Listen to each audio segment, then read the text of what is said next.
You ever have that one moment you wait your whole life for? For me, it was the day I told my parents I bought a house. They laughed hard. Let me guess. My mom chuckled, not even looking up from her phone, some shoebox next to a gas station. My dad snorted. Probably one of those prefab sheds they call in tiny homes these days. I didn't say a word, just slid an envelope across the table. What's this? My dad said, eyeing it like it might bite. Invitation, I replied, calm as ever. Housewarming. Next Saturday. He rolled his eyes and tossed the envelope on the table like it was junk mail. My mom muttered, Yeah, we'll come. Might as well see what mess you got yourself into. But they had no idea what was coming. Let me backtrack a little. I'm Nate. I'm 27.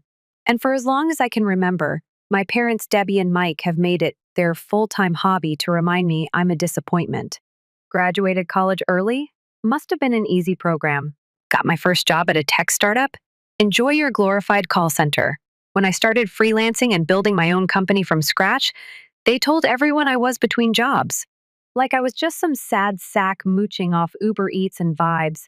Nothing I ever did was enough. Nothing. So when I signed the paperwork on my first home, my dream home, mind you, I didn't expect hugs. I didn't expect tears, I just wanted them to see it, see me. Because this wasn't some Craigslist bargain fixer-upper. This house? This house was art. A modern architectural masterpiece on a hilltop, complete with glass walls, a rooftop infinity pool, and a view that made your knees buckle. I'm talking multi-million-dollar luxury. The kind of place my parents always said only real winners could afford. Well, guess what? Turns out. I'm one of those winners. I spent the week before the party preparing for my moment. Caterers. Live jazz. Valet parking. The works. Every inch of that place was polished to perfection. I even flew in my best friend Max from college. He's now a hotshot investor who helped me land my biggest funding round last year. People knew me in the industry now. I had a name, but my parents? They still thought I was selling used iPhones on eBay. Then the calls started. First, my cousin Jenna. Nate, she said in her usual fake excited tone. So, your mom said you bought a place? That's cute. Yep, I said. Invitation's in your inbox. There was a pause. It's in Brookridge Hills? She said slowly. Yup, I replied, grinning. That's the one. Brookridge Hills. The gated community with private golf courses and homes that looked like Bond villain lairs. My aunt once said she'd give a kidney to live there. Wow, Jenna said flatly. That's unexpected. Oh, honey, you have no idea. 2 days before the party, I got the call I'd been waiting for. My dad. He never calls unless someone's dead or he needs tech support. Nate, he said, sounding skeptical. Is this address real? You sure it's not a typo?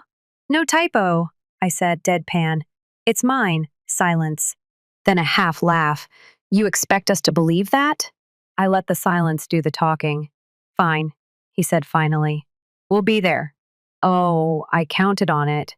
The day of the party rolled in with golden sunlight and not a cloud in the sky. The driveway sparkled with luxury cars. Audi, Tesla, even a freaking McLaren one of my clients loaned me for the weekend because he's insane like that. Guests floated through the place like it was a gallery opening drinks in hand, jazz in the air, complimenting everything from the interior design to the custom art installation in the hallway. And then, the moment. Their car pulled up, a tired, dented Subaru with one headlight out. My dad got out first, squinting in confusion. Then my mom, her mouth opened, closed, then opened again. They both just stood there on the driveway, staring up at the massive glass facade like it had appeared from another dimension. I stepped out onto the steps, calm, collected, wearing the suit I bought the day after I closed the funding deal that changed everything. Mom? Dad, I said, smiling. Welcome home. They didn't say a word. They just stared. Good. I wanted them speechless. I ushered them in, and the look on their faces was everything. Wide eyes, slack jaws, turning in circles trying to take it all in the marble floors, the view, the grand piano, the staff. Yeah, I had staff. Suck on that, Dad. One of the servers walked by offering champagne. My mom took a glass without breaking eye contact with the chandelier. My dad whispered, You rent this for the day or something? I looked him dead in the eye. No, Dad, I own this. You could almost hear something crack in his brain. They followed me into the lounge like lost tourists. That's when Max strolled over. He shook my hand, clapped me on the back, and said, "House looks sick, man. Congrats again. This launch is going to change the game." My dad blinked. "Launch?" "Yep," I said, sipping my drink. "Our new product goes live next month. It's already got backing from 3 VC firms." My mom sat down slowly, her face pale. "You always told me I'd end up flipping burgers," I said, crouching beside her. "Guess you were just a little off." She didn't answer, just kept staring at the view like she was waiting to wake up. That was when I knew they didn't have anything left to say. For the first time in my life, I didn't need them to say anything, because I already had everything they said I never would. And that was just the beginning. You'd think the story ends there, right? Parents mocked me my whole life. I hit back with a mansion party. They choke on their own arrogance roll credits. But nah, that was just the appetizer. What came next? That's when it really got interesting. After the housewarming, things started to shift in ways I didn't expect. Subtle at first.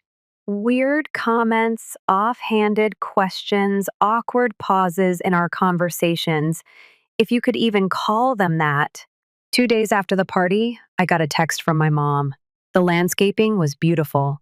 "What company do you use? Thinking about redoing our backyard." No apology, no, "Hey, we misjudged you." Just casually acting like we hadn't spent 2 decades playing emotional dodgeball. I didn't answer right away. I stared at the message for a long time, wondering if this was her version of peace. It wasn't. It was just step one. The next week, my dad called.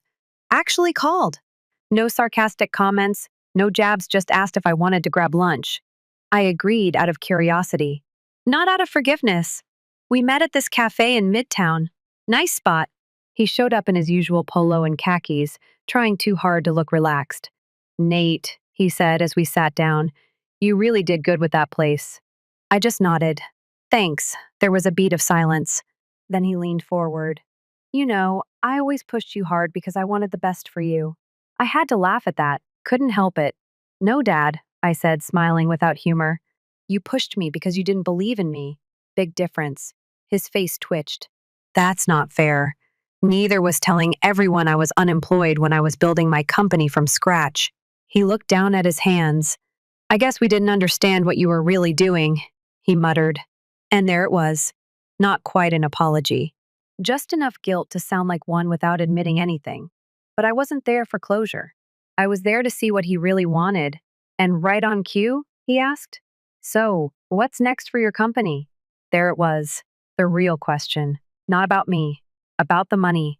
I leaned back, let him squirm for a second, then told him I had a major product launch coming and a few new hires to manage. Kept it vague on purpose. The less they knew, the less they could twist. He nodded like he understood, but his eyes? They were scanning for openings. I could see it. That need to be involved now that success was real and undeniable. But here's the thing about building something on your own. When people try to hop on the train after it's already moving, they think they're doing you a favor by showing up. Wrong. You're the one giving them a seat they never earned. And I wasn't in the mood to hand out tickets. A few days after that awkward cafe lunch, I got a call from Aunt Karen. Yes, her name's really Karen. Ironic, I know. She was practically breathless. "Sweetheart, I just saw photos from your party your mom showed me. That house! My goodness!" I said nothing. "You've really done well for yourself." "I always said you had potential. Did you?" I asked, trying not to sound bored. "Oh, absolutely. I told your mother Nate's always been a smart one. A little stubborn, maybe, but smart. Funny." I remembered her telling me to lower my standards when I turned down a retail job out of college.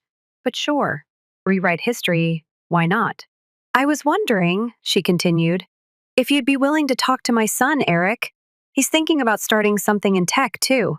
Maybe you could mentor him?" There it was again. Now that I had status, I was valuable. Suddenly, the family was crawling out like ants at a picnic. I gave her a polite "I'll think about it" and hung up. Didn't think about it again.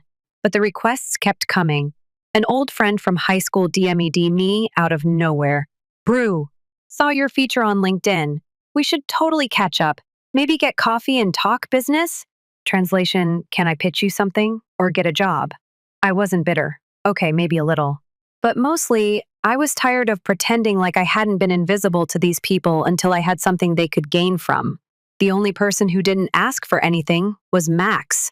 He flew back to New York a few days after the party and texted me later, "Hope your parents survived that ego hit." Champagne was great B2 Max always kept it real. Meanwhile, my parents were ramping up their friendly behavior. They invited me over for dinner, which hadn't happened in years, and I went, mostly out of morbid curiosity. The moment I stepped inside, I could feel the shift. They'd cleaned up like it was a showroom. Candles lit, jazz playing, even used the good plates. My mom hugged me. Let me say that again. My mom hugged me. I stood there, stiff as a mannequin. We ate roast chicken and mashed potatoes like we were a Norman Rockwell painting. And for the first 20 minutes, everything was almost nice. Then my dad brought it up. "So, you know the roof's been leaking again." I put down my fork. Of course. "And the insurance won't cover the full replacement," he added. "Just thought I'd mention it." I looked between them. My mom gave me a tight smile. They weren't even being subtle anymore. "Nate," she said gently, "you're doing so well now, and we've always supported you in our own way." I raised an eyebrow.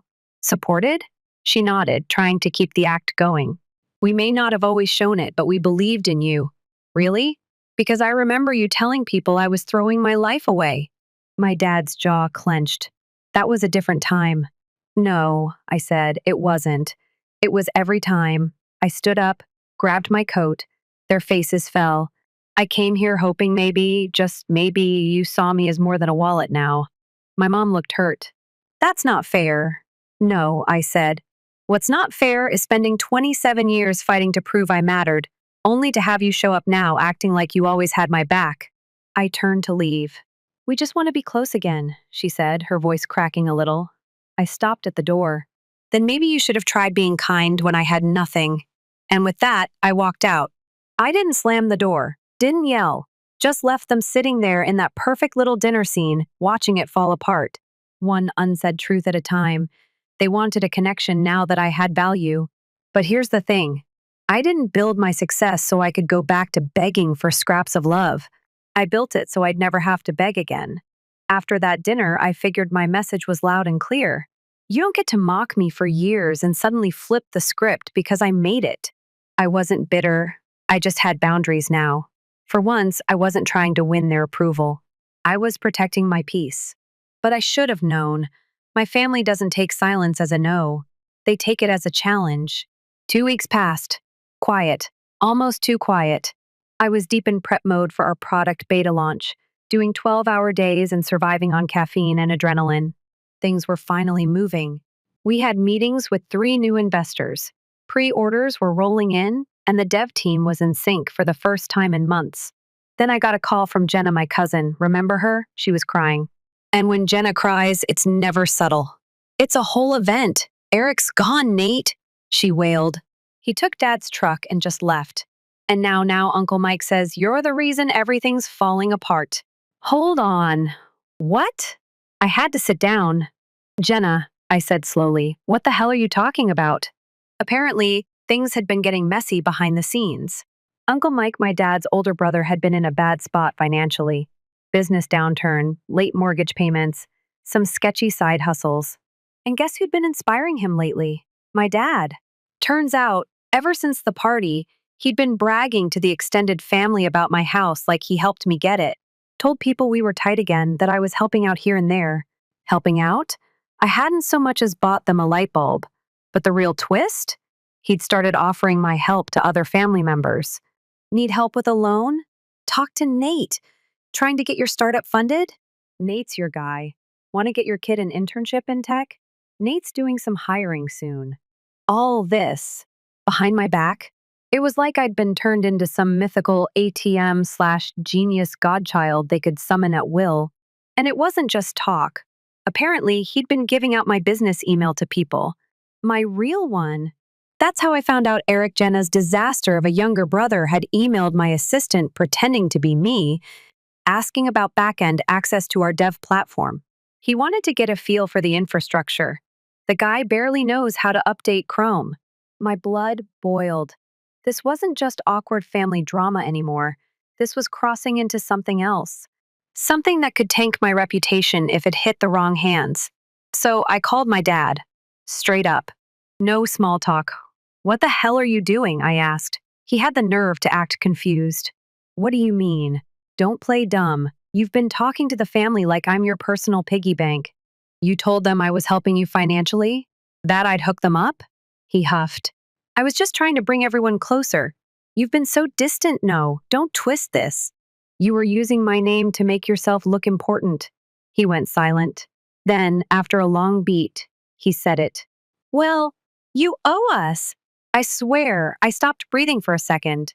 "I owe you," I repeated. "We raised you. We fed you. You think you did all this on your own?" I stood there in my living room, jaw clenched, fingers shaking. It wasn't about the money. It was about the nerve, the audacity to frame my success like it was some family group project. Like I hadn't fought tooth and nail to get here while they stood on the sidelines, laughing. "I don't owe you a damn thing," I said, cold and calm, and I hung up. The next morning, it got worse. I woke up to a barrage of emails. Weird ones, spammy, some asking about investment opportunities, others demanding a refund for a product we hadn't even released yet. Confused, I dug deeper and then I saw it. Someone had posted a fake press release using my company name. It was one of those sleazy, "We're now accepting investors' DM for a private pitch deck" scams. They used a name strikingly close to my dad's. I couldn't prove it 100%, but I didn't need to. I knew. I called my lawyer. We shut it down fast. Issued takedowns, blocked the accounts, scrubbed what we could, but the damage was done. Word had started to spread. Clients were confused. Partners were cautious. I spent 3 days doing damage control. And during that time, my parents didn't call. Not once. They went radio silent, probably realizing things had gone too far and hoping I'd cool off. Instead, I got angry, cold, focused. This wasn't some petty family fight anymore. This was a line crossing betrayal with real stakes. So I did what I do best.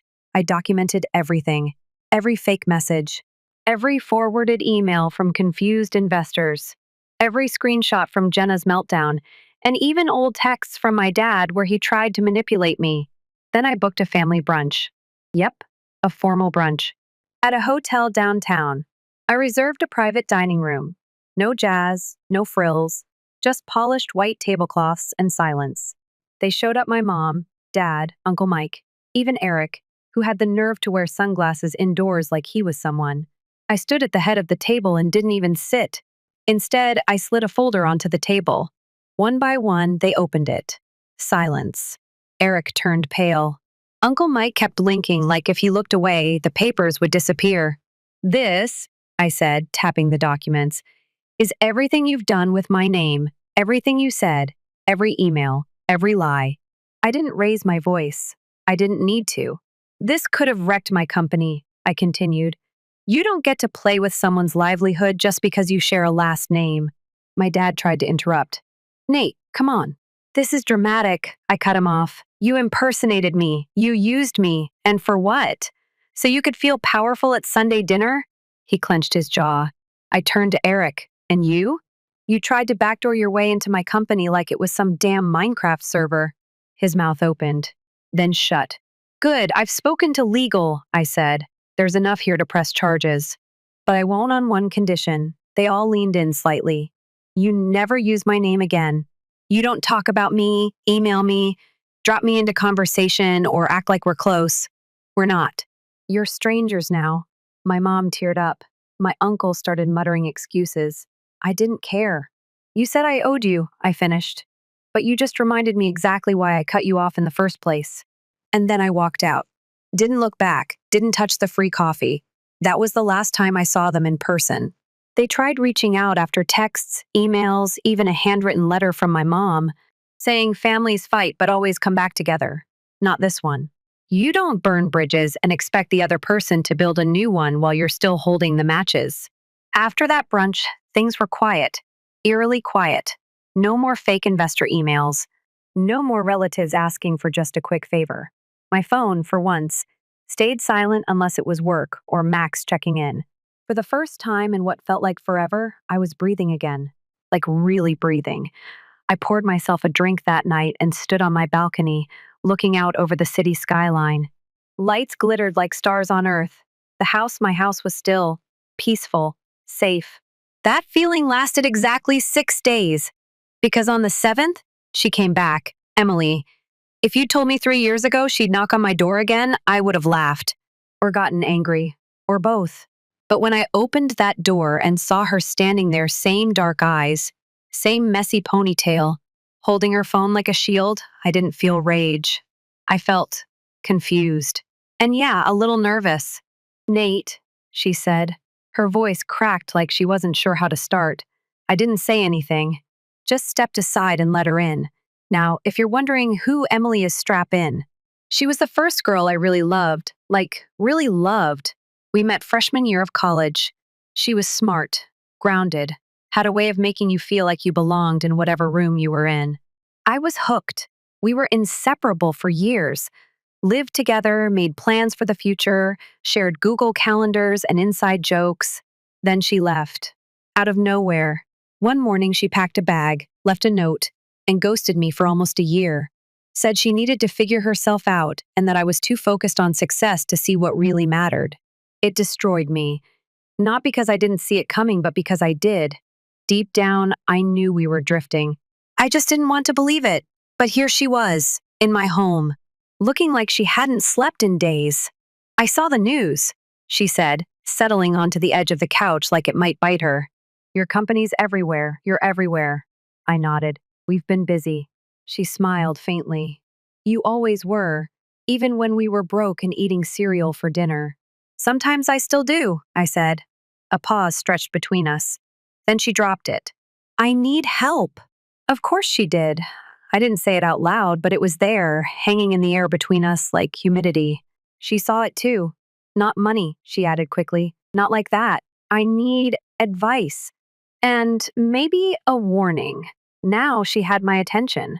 She pulled out her phone and showed me a screenshot of a message chain. The sender? A name I hadn't seen in years. Tyler Carr.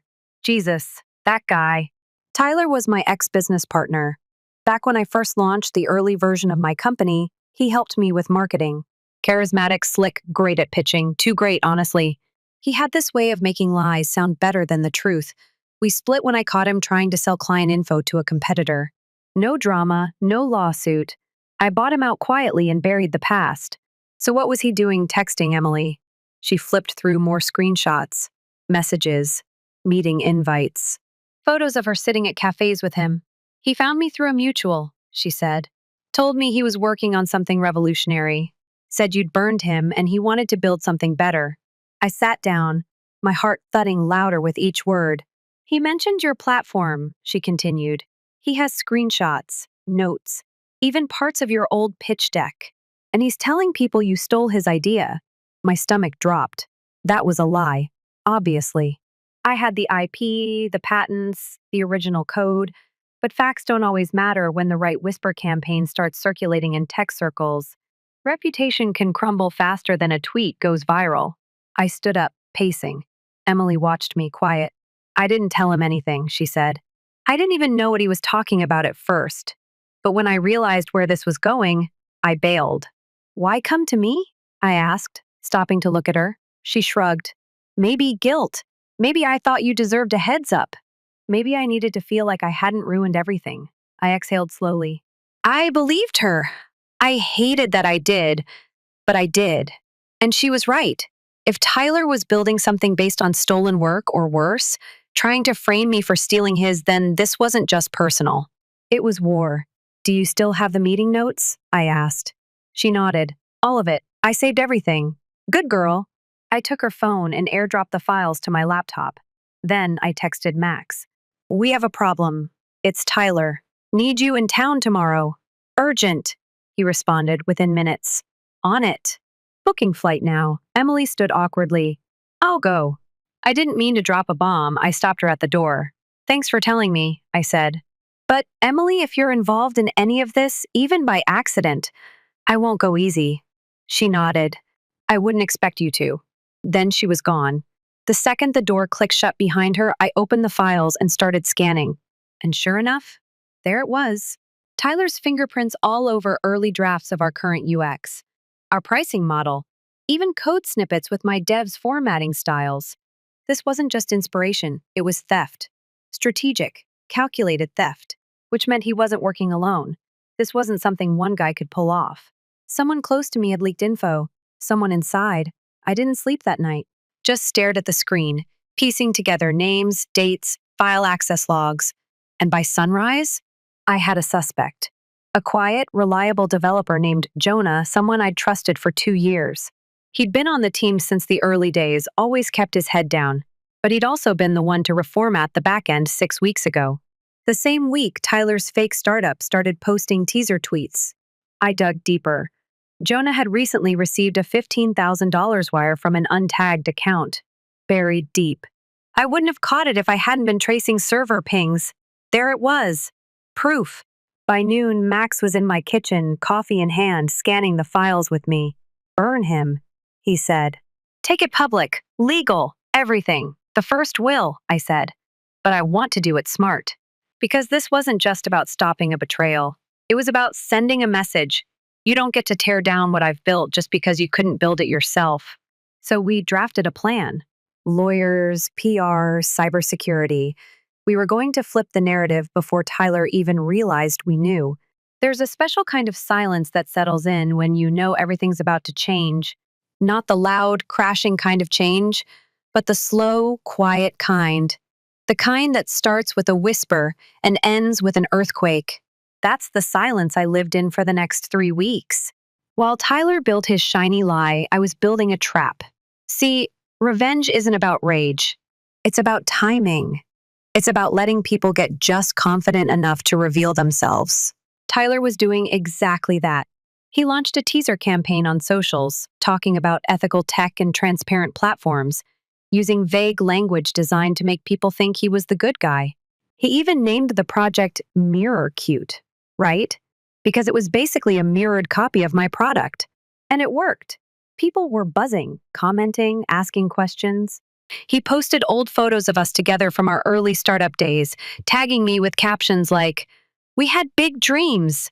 Too bad not all dreams stay honest." Subtle, passive-aggressive. Perfect for getting people talking. Meanwhile, I was quietly gathering every digital breadcrumb. I had Jonah's access logs, the payments, Tyler's screenshots with stolen UI elements, even metadata on his teaser images that matched our unreleased mock-ups. But the cherry on top? An NDA Tyler had signed years ago that gave me exclusive rights to anything we built while he was involved. He broke that NDA the moment he touched a line of code based on my work. Now, here's where it gets good. Instead of going nuclear right away, I decided to go slow burn, controlled, surgical. Step 1, I had Max reach out to a few key tech journalists under the radar. Friendly faces, trusted voices in the startup world. He fed them just enough to get them curious. Rumors of stolen tech, he said. Nothing confirmed, but there might be a story. The hook was baited. Step 2, I hosted a casual founders panel at a startup conference. Low-key, nothing flashy, just me and a few other CEOs talking shop. But at the end of the panel, I dropped one sentence like a hammer. We've noticed some strange duplications in the market recently. It's unfortunate when former colleagues confuse imitation with innovation. That line blew up. Tech Twitter ran with it. People started digging, comparing screenshots, pulling receipts. Reddit threads popped up overnight. Names were dropped. Posts were archived. And then, just like I hoped, Tyler snapped. He went on LinkedIn and posted a 5-paragraph manifesto about betrayal, toxic leadership, and how the tech world needed to wake up. It was pure projection, but now he was the one starting fires. Which led to step 3, the reveal. 2 days after his post, I published a clean, factual, lawyer-approved expose on my company blog, titled simply, "A Clarification." Inside were side-by-side comparisons of our UI and mirrors, screenshots from Jonah's account showing unauthorized downloads, financial traces of the $15,000 transfer, And best of all, a time-stamped photo of my original prototype from 2 years before Tyler's vision even existed. The post didn't accuse, it just presented evidence. Let people draw their own conclusions. Spoiler, they did. Hard. Investors pulled out of Mirror within 24 hours. Their site went down for maintenance. And the final blow? One of my legal team's cease and desist letters leaked. The internet ate it up like candy. Hashtag Mirror Scam started trending. People who'd defended Tyler suddenly went quiet. Journalists who'd ignored the whispers started publishing deep dives. And Jonah? He disappeared, deactivated everything. No emails, no posts, no explanations. I found out later he tried to apply to another startup under a fake name. Didn't get past the first interview. Meanwhile, we moved forward, launched on time, hit our targets, and suddenly, the same people who once ignored me at networking events were asking for meetings. It should have felt good, victory, right? But honestly, it felt hollow. Because somewhere in the middle of all this chaos, I realized something.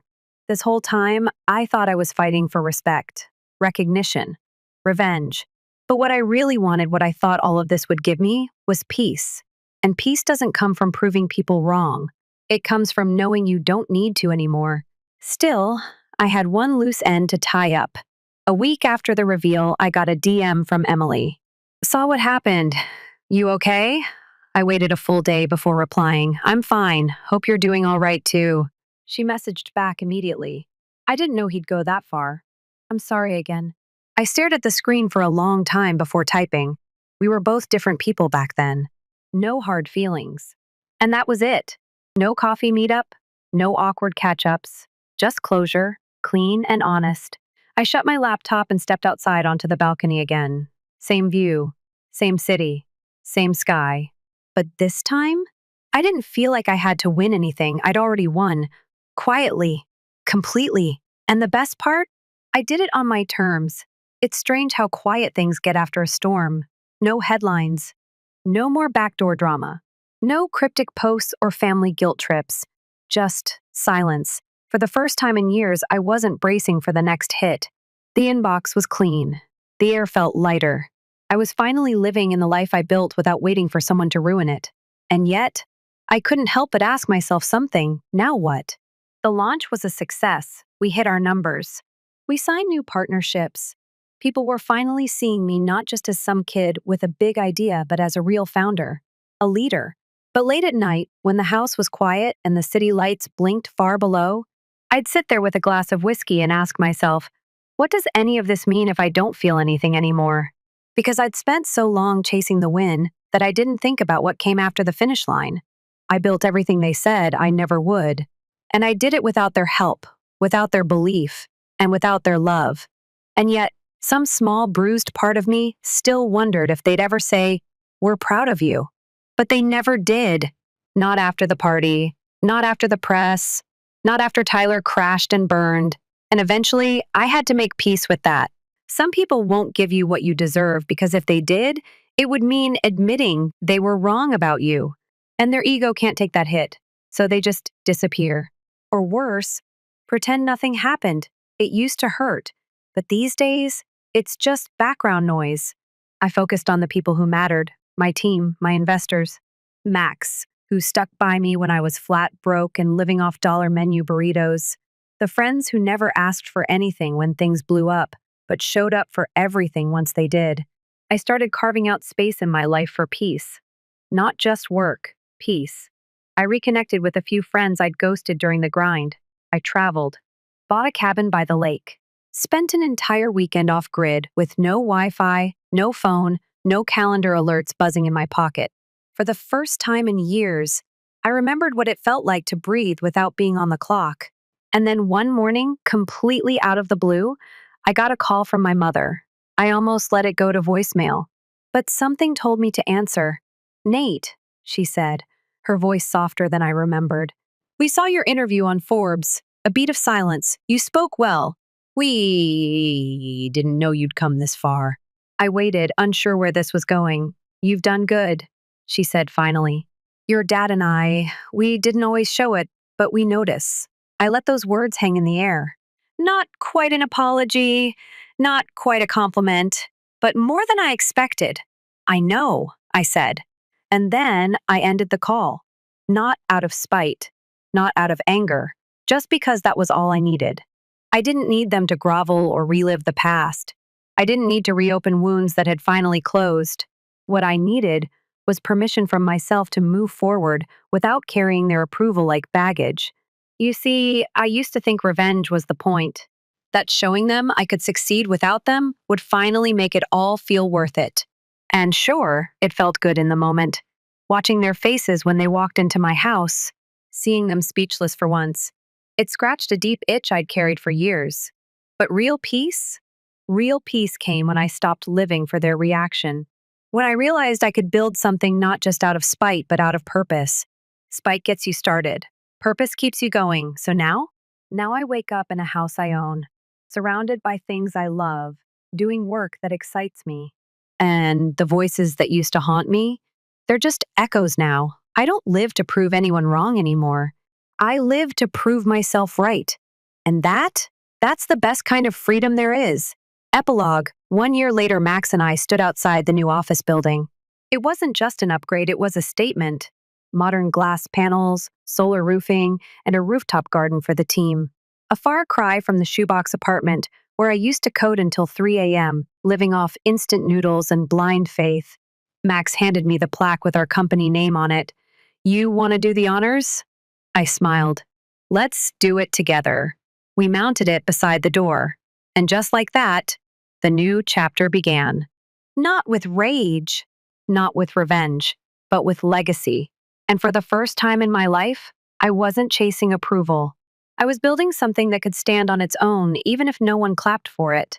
Because I finally understood something most people never learn. You don't need to prove your worth to anyone who already decided not to see it. You just have to prove it to yourself. And once you do, they can't take that away from you. Not ever. Story 2. My escort card only said waitress when I went to my sister's wedding. Mom laughed when she saw it. I so broke off contact with them right away. Mother called me a few weeks later to inform me that the auto loan was still unpaid. Because I'm only a waitress, am I? I asked. Jocelyn is my name. I work at an advertising business a little ways from the bustle of the city, and I am presently 28 years old. I have always worked hard since I was a small child, paving my own way on my own. On the other hand, my mother saw my younger sister Alexandra as the golden child. Our mother lavished Alexandra with affection and forgiven everything she did.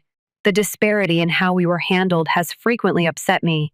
They laughed and dismissed Alexandra when she acted selfishly. She's only a kid. I was told to remain patient at that time. The older sister is you. One gradually came to feel as though I had lost my position in our family and had to learn to put up with things quietly. The death of our father caused a permanent breach in our relationship. The more our mother loved Alexandra, the more she became dependent on her. To help with our family's finances, I left college in the interim, and I progressively drifted away from the family. When I wasn't there, Alexandra and my mother would laugh together and treat me like nothing. I ultimately made the decision to leave home, even after I got back, on my 25th birthday.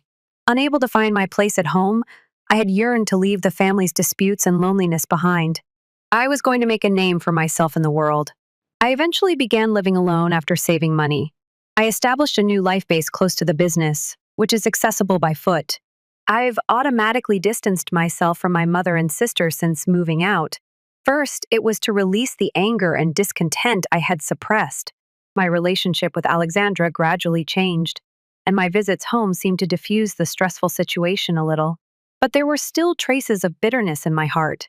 Then, on Thanksgiving Day of last year, I finally got to see Alexandra and my mother. As always, Alexandra was beaming as my mother handed us warm food. That day, though, I was taken aback when Alexandra abruptly informed me of her impending marriage. Alexandra was uncomfortable as she added, "Actually, I'm getting married next week." My mother didn't say anything, she just grinned.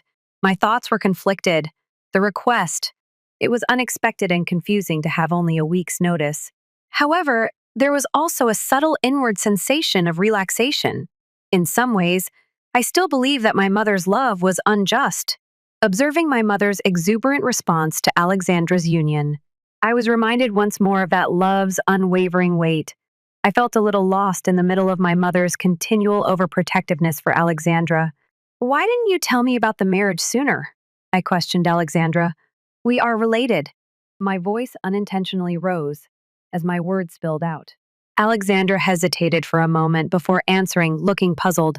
I'm sorry, Jocelyn, but it was difficult to tell you because you appeared busy since you moved out.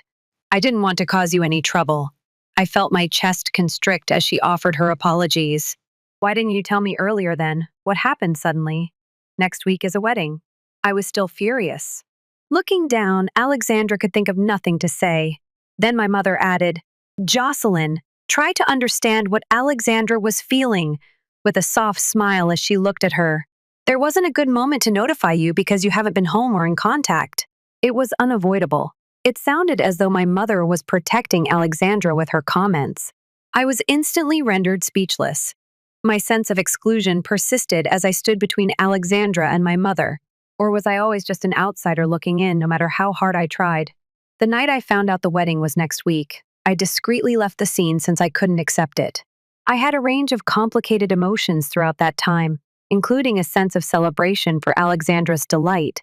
I was also experiencing a flurry of anxiety and turmoil. Even though I didn't cry, I could feel my emotions rising. It was the emotional wall I had erected over the years, which the family had never really valued. As the wedding day drew near, I experienced sadness, poignancy, and an overwhelming sense of loneliness. I needed to work out my emotions. Alexandra's marriage was something I wanted to celebrate, but I also needed to reevaluate my role in the family. Would I ever have the joy that my mother and Alexandra experience? Or am I destined to always be alone in the family? My urge to skip the wedding grew stronger with time. I felt abandoned when I walked inside the venue on the wedding day, long ago. The elegantly decorated hall was flooded with the gentle glow of the chandelier and the happy voices and smiles of the guests. I took a deep breath, adjusted the hem of my dress, and walked over to the reception. My name was missing from the seating map that I was given. A sensation of unease surged inside me, as if my presence was not even permitted. Perplexed, I unintentionally questioned a staff person nearby, who gave me a somewhat confused look before directing me by stating, Your seat is over here. I was taken aback by the location and overcome with feelings that I could not describe as I sat in a corner at the extreme edge of the stadium, seemingly out of sight. In addition, the place card's edge was somewhat crooked, evidently handled with negligence. My heart stopped the instant my shaking fingers took up the card. The waitress. I again blinked, double-checking the text, but there it was, clearly printed. My knees felt like they would buckle at any second, and my fingers were shaking. My body felt a jolt, as though my fundamental being were being rejected. What is this? I spoke in a raspy whisper that no one could hear, but just then, I heard footsteps approaching from behind. Alexandra was standing in her wedding gown, looking like she was in a movie scene. When I turned around, lovely. Her smile, however, was as icy as ice. Are you fond of it? There was a trace of malice in her voice. I gasped and looked at her while holding the card. What does this signify? Alexandra gave a nasal snort. What it says is precisely what it implies. You don't truly belong to our family. Being a waiter seems like a good fit for you. I lost my train of thought. I started to respond, but nothing came out of my mouth. I glanced to the side, sensing someone's eyes, and my mother was standing there. She gave Alexandra a pleasant smile without even looking at me. Alexandra, you look absolutely stunning. Seeing you in this state makes your mother very proud. She pretended that I was non-existent. Everything made sense at that particular time. My mom was aware of this slight. She even appeared to be having fun with it. My heart ached from the years of loneliness and isolation I had experienced. What are you saying? I'm not related? My mother gave me a chilly look and remained silent when I eventually choked out the words. Alexandra said, Well, you've always been different from us, haven't you? With a shrug. In addition, you were rarely at home when Dad passed away and eventually moved out. If you now behave like family, it's concerning. I had put in a lot of labor to help the family when my father passed away. I spent less time at home to protect them, not because I was losing affection. But why should I put up with this? In annoyance, I bit my lip, but I refrained from crying. I would be playing straight into their hands if I started crying. I took a deep breath and held onto the card. From the depths of my heart, icy rage rose. Now that I've seen it, I can put those words aside. I turned away.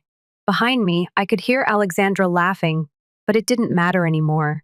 I wasn't going to lose to them. I could no longer be trodden underfoot. I took out my smartphone and walked to a corner of the arena. It included a file that proved my retaliation against Alexandra. Actually, 3 months ago, Alexandra's friend and coworker Mandy told me that she was getting married. However, I didn't hear anything about it. I was outraged and had decided to take revenge on Alexandra. I started to gently snoop around Alexandra's social group. Initially, it was only rumors, but with time, more startling facts surfaced. Among acquaintances, there were rumors that Alexandra had been spotted making out with someone other than her fiancé. It was difficult for me to believe at first, but Mandy told me straight out. In fact, I couldn't have imagined the narrative she began to tell me. Alexandra had been meeting with another man in secret, even though she was betrothed. Finding out from Mandy that Alexandra had been embezzling money from our mother was even more startling. Alexandra once said, "Mom's money is like my money," which Mandy overheard. "I'm free to utilize everything on her account. Is that truly acceptable?" Mandy asked. "It's fine," Alexandra said, dismissing it. "We are related." That little gadget was jam-packed with the evidence I had collected with Mandy's assistance. I pretended to be unaware of the wedding when I learned about it a week ago and discreetly departed the home. On the inside, though, I knew what I had to do. I calmed my heart by taking a big breath. Emotions couldn't influence me here. I would undoubtedly and calmly make amends for this humiliation. The attendees engaged in lively conversation as the celebration got underway. There was a weight on my chest that I couldn't describe. The place card, the icy grin of my mother. The feelings I had repressed were slowly bubbling up inside me as a result of Alexandra's statements. Would anyone care to speak a few words to the bride and groom at the last minute? When the host asked, I got to my feet. Leaving in silence was not an option for me. I couldn't look on indifferently as they displayed their expertly designed stage. I moved stealthily up to the microphone.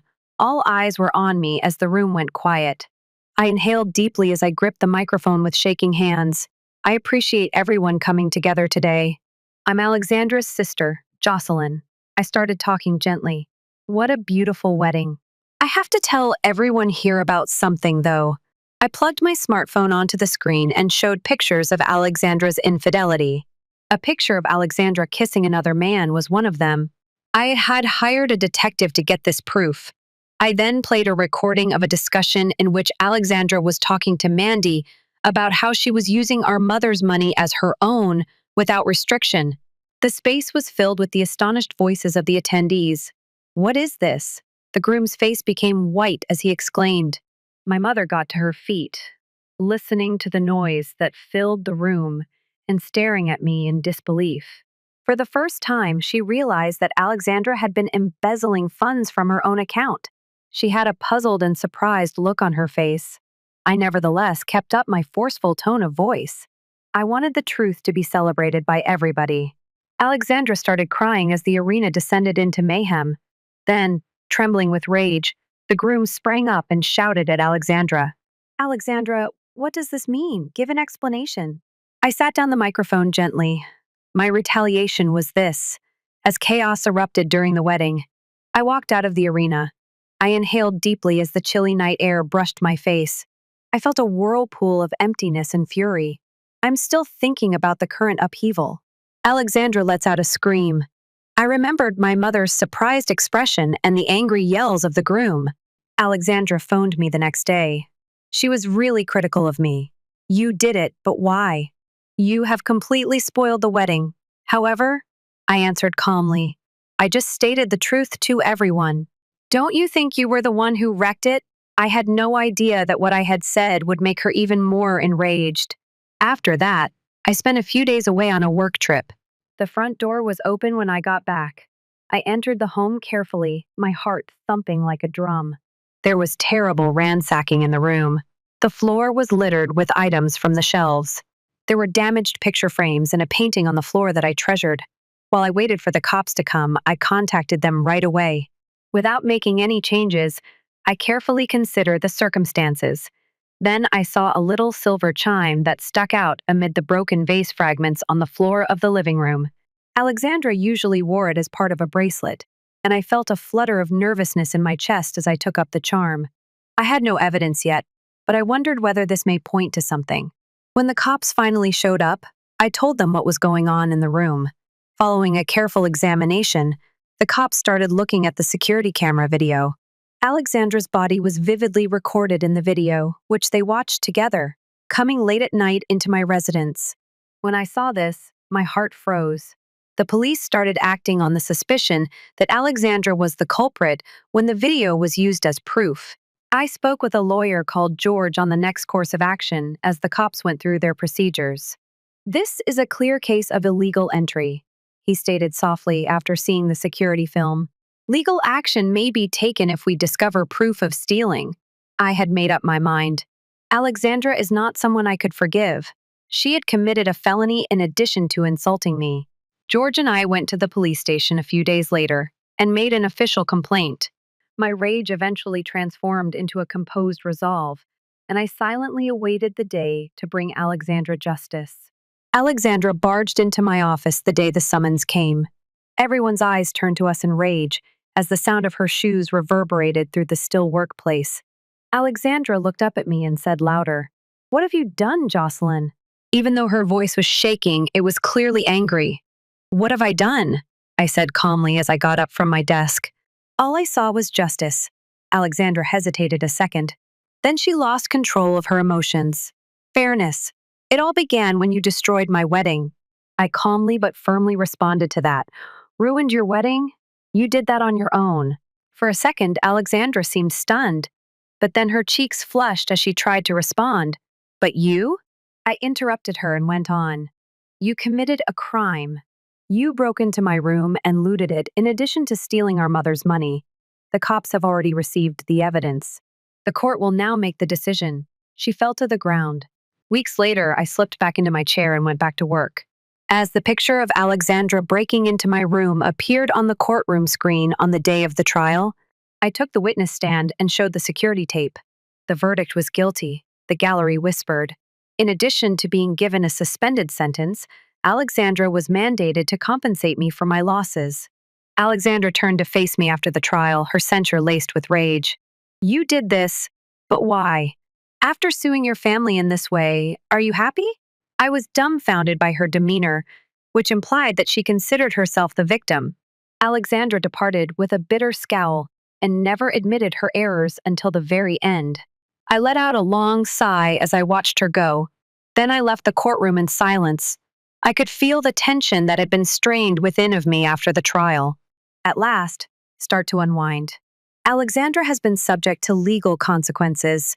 A new chapter in my life was about to start, and justice had been done. Jocelyn, my mother, called me approximately a week after the trial. In order to get back the money Alexandra took from me, I made the decision to sue her. "She's not my daughter anymore. My only child is you." She said something that surprised me. My mother's criticism of Alexandra was the first I had ever heard. My mother had always supported Alexandra and never placed blame on her, regardless of the difficulties she had created in the past. "Mom, do what you believe is best." On the other end of the phone, I could hear her gasping for air. However, she made a fast suggestion in a more casual manner. "Let's take a trip together when I receive the money back." I grasped the receiver tighter. "It's not right, is it, Mom?" Silently, I said. After a long pause, my mother asked in a perplexed tone, "What? What's the matter?" I inhaled deeply and tried to speak as gently as I could. "Alexandra bears personal responsibility for her actions." "Naturally. However, don't you also bear some of the blame? You've always lavished her with attention, giving her the impression that she could get away with anything." I knew my mom was going to say something, but I went on anyway. "Receiving your money back may be crucial, but it won't make a difference on its own." Over the phone, I could hear her breathing. I think she understood what I was saying. "I am aware that my indulgence in Alexandra has been excessive. I acknowledge that I have also been awful to you." I didn't say anything in response to what she said. It seemed as though the consequences of my mother's involvement in Alexandra and my tense relationship had only now come to light. I had pursued justice against Alexandra, but I still hadn't reconciled my love for my mother. Even if I've given Alexandra justice, it doesn't mean I've forgiven you. I'm not kind enough to overlook your hasty treatment of me. I will now be living alone. You ought to as well. I hung up the phone after saying those last words. After that, my mother started sending me emails every day professing her regret and desire to make things right. Words of regret, such as "I'm sorry," were common in the communications. "Give me one more opportunity, please, and I'm very sorry I wounded you." I was unable to determine whether my mother sincerely regretted her actions or wished for my return. Her remarks, however, did not strike a chord with me because of the accumulation of previous experiences. I never responded to her. Instead, I just silently ignored her messages. I finally blocked her contact details. I felt like it was too late for her to comprehend how hurt I was. A new life then awaited me, resolved to break off from previous connections. I made the decision to continue working. My coworkers helped me out during lunch. "You did nothing wrong, and it's excellent that justice was served," many others said. Their encouragement drove their support, which was really gratifying. I put a lot of effort into my work and eventually got back to my normal. I got a letter one day. Alexandra was the sender to Jocelyn. "I've lost everything. I'm sorry I tried to get even with you, but isn't it too late? Mom has also left me. I cannot be pardoned. I hope you're happy. The least I can do to set things right is that." Alexandra. When I finished reading the letter, I was almost overcome with complicated feelings. Do I have to believe her apology? Or should I simply ignore the past and go on? It was difficult to locate the solution. A few months later, I was holding a glass at a celebration honoring the accomplishment of a new project. I looked around the room and saw a familiar back coming. I recognized it as Alexandra, a waitress at the party location. She seemed completely worn out. Not at all like the glitzy person she used to be. She had a bad complexion, and her eyes showed signs of weariness. As she served visitors their beverages, she grinned desperately. However, there was a tinge of emptiness in her grin. I observed her for some time, and while she bustled about, our gazes locked many times. After a brief moment of astonishment, Alexandra glanced away and went back to work. I had a weird sensation in my chest. Then Mandy came up to me.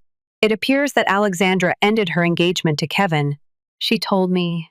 Mandy began to talk softly. She had a worried expression on her face. I was unable to answer her right away. Then she went on. Alexandra appears to have been having financial difficulties ever since the trial. She also appears to be in a tight spot because Kevin has claimed alimony from her. She even requested a loan from me. She appears to be doing other jobs in addition to this one. I experienced a range of emotions after learning about Alexandra's financial difficulties and her desperate work. But this was all the punishment she was due. She shouldn't be pardoned for what she did. I took a quick look at Alexandra. I was aware of the irony that she was now employed as a waitress after teasingly referring to me as such during the wedding. She must now be acutely aware of the extent of her betrayal and damage to others. As we continue our conversation with Mandy, I hope Alexandra will take stock of her previous behavior and lead a more moral life going ahead. My mother was mentally besieged, I also found out. A relative mentioned that she was cooped up within the house and had not left. I didn't feel sorry for her when I heard that her family was worried about her. My mother's predicament and Alexandra's treachery were both the result of their own deeds, and I think my mother ought to acknowledge that. In my opinion, my mother should face her difficulties alone. She also has a problem if she is unable to alleviate her own sorrow. It now seems too hard to make amends with my family. I should choose a path where I can esteem myself without the shadow of my family. I plan to seek my own pleasure going forward, independent of my family's circumstances, without being constrained by the expectations of others or a sense of duty. I'm determined to have a happy life, without thinking about the past. For me, the best course of action is to move on and live at my own speed. I hold my life in my hands. I want to take control of my happiness and make sure that I have days that make me feel good. Story 3, spending money on your children is a waste. My father persisted. Your sister is more in need of assistance, I responded. My family comes first after seeing into my daughter's face. They are now upset that, at 39, I chose my children above them. I eventually stopped providing my family with an endless supply of money. My father coldly called my children a waste of money at a family get-together last month, marking the tipping point after more than 10 years of financial abuse. Something inside of me broke in that instant, like a piece of glass breaking. I had made great progress starting a cybersecurity business from scratch, one that today protects the data of major organizations. But there was an unstated cost to that accomplishment. I never agreed to serve as a financial support system for a family that progressively saw me as a limitless source of income. I was surprised by what transpired when I severed their reliance. However, I have no remorse at all. We lived nicely in the middle class while I was growing up. Both of my parents had steady employment. My brother Alex was the troublesome one who constantly appeared to need another chance, while my sister Maria was seen as the golden kid. Throughout our lives, a sentence was said often on graduations, holidays, and birthdays. Family always helps family. When Sentinel Security, my tech firm, began to gather pace 8 years ago, I had fully embraced that attitude. The financial demands started. At first glance, they appeared innocuous. Due to corporate downsizing, my father lost his job and needed help paying the mortgage.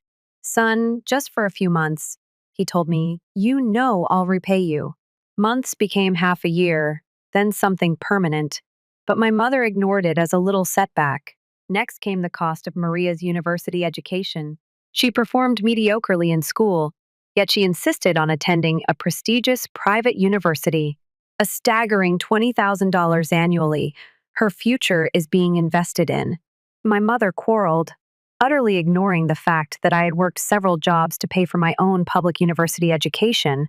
After Alex's DUI, there were legal fees, jail, and a business venture involving bespoke bikes that spent $30. Before failing, all he needs is someone to have faith in him. As Alex nodded, surely planning his next move, my father persisted. My wife, Amanda, observed all of this with growing anxiety. Ethan, she said, they don't even express gratitude anymore.